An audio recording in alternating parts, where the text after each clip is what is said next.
বাংলাদেশ বনাম পাকিস্তানের মধ্যকার ৩ ম্যাচে টি-২০ ওয়ানডে সিরিজ নির্ধারণী শেষ ম্যাচে মূলত মিরপুর জাতীয় ক্রিকেট স্টেডিয়ামে মুখোমুখি হয়েছিল বাংলাদেশ এবং পাকিস্তান, যেখানে বাংলাদেশ প্রথমে ব্যাট করতে নামে।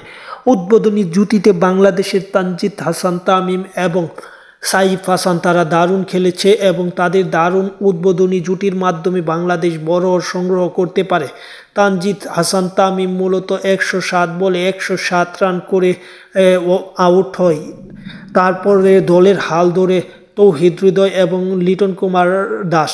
তৌহিদ হৃদয়ের ৪৪ বলে অপরাজিত ৪৮ রানের ইনিংস, পাশাপাশি লিটন কুমার দাসের ৫১ বলে ৪১ রানের ইনিংসের উপর ভর করে নির্ধারিত ৫০ ওভার ব্যাট করে ৫ উইকেট হারিয়ে বাংলাদেশ ২৯০ রান সংগ্রহ করতে পারে। ২৯১ রানের বড় টার্গেটে ব্যাট করতে নেমে মূলত পাকিস্তানি ব্যাটাররা ধুঁকতে থাকে।